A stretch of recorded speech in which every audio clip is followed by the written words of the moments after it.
एक रात का वक्त था जब हजरत खालिद बिन वलीद रजी अल्लाह अन्हु शाम की सरजमीन में एक मुहिम से वापस लौट रहे थे। हवा में ठंडक थी, लेकिन माहौल में एक अजीब सा सुकून तारी था। आसमान पर बादलों के पीछे चांद छप रहा था और तेज हवा दरख्तों के पत्तों को झंझोड़ रही थी। लश्कर के सिपाही थके हुए थे, लेकिन हजरत खालिद बिन वलीद की आंखों में नींद का नाम न था।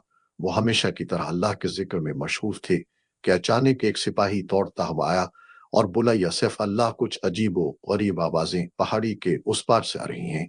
ऐसा लगता है कोई औरत रो रही हो। हजरत खालिद ने फौरन अपनी तलवार संभाली और चंद बहादुर सिपाहियों के साथ आवाज की सिमत मुड़ गए। जब वो एक टूटी हुई पहाड़ी के करीब पहुंचे तो वहां एक स्याह साया झूमता हुआ दिखाई दिया, जो बज़ाहिर एक औरत का लगता था।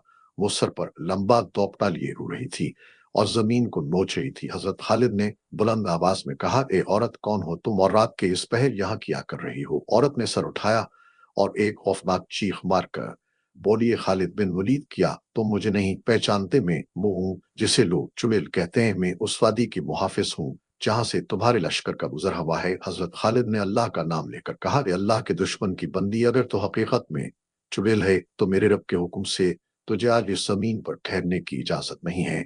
वो औरत एक लम्हे के लिए खामोश हुई और फिर कहा लगाते हुए बोली, "ये खालिद, तुमने कई बादशाहों को शिकस्त दी है, मगर क्या तुम जिनात की मलका से भी लड़ सकते हो?" खालिद ने नारा तकबीर बुलंद किया। अल्लाह अकबर की गूंज से पूरी वादी लर्ज उठी। सिपाहियों के चेहरों पर खौफ के आसार थे, मगर खालिद बिन वलीद आगे बढ़े। चुड़ैल ने हाथ बुलंद किया और आसमान की तरफ देखा।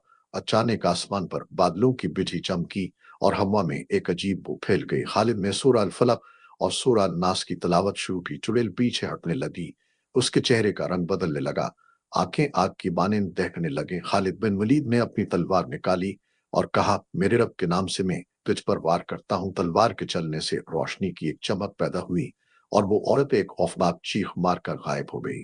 जमीन पर बस धुआं रह गया। खालिद ने जमीन पर हाथ रखा और बोला, अल्लाह अकबर, ये सिर्फ जनाती होतों का फरेब था। सिपाहियों ने खौफ से चारों तरफ देखा तो वादी बिल्कुल पुरसुकून हो चुकी थी। फिर उसके बाद खालिद ने लश्कर को हुक्म दिया कि वहीं रुककर नमाज अदा करें। जब नमाज खत्म हुई तो एक बूढ़ा चरवाहा आया और बोला, अल्लाह के सिपाही, ये वादी कई सालों से नौस का शिकार थी।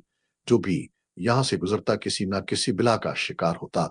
आज तुम्हारे जिक्र और अल्लाह के कलाम से ये वादी पाक हो गई है। खालिद बिन वलीद ने शुक्र अदा किया और फरमाया, जान लो कि शैतान और उसके चेले सिर्फ उन दिलों पर गालिब आते हैं जो अल्लाह को भूल जाते हैं। सिपाहियों ने आमीन कही और रात भर कुरान की तलावत होती रही। सुबह हुई तो वो जगह खुशबू से महकने लगी, परिंदे गाने लगे और लोगों ने कहा, ये वादी अब रहमत की वादी बन गई है। खालिद बिन वलीद ने आगे बढ़ते हुए कहा, याद रखो, ताकत तलवार में नहीं, अल्लाह के नाम में है। जो दिल अल्लाह से खाली हो वो शैतान के काबू में आता है, मगर जो दिल ईमान से रोशन हो उसके सामने जिन्नात भी कांपते हैं। ये कहकर वो अपने लश्कर के साथ रवाना हो गए। पीछे वो जगह रह गई जहां कभी नौस थी, अब रोशनी थी और लोग इस वादी ईमान कहने लगे। वक्त गुजरता गया, लेकिन हजरत खालिद बिन वलीद का वो वाक़या आज तक अरब के लोगों में ईमान की अलामत बनकर बयान किया जाता है।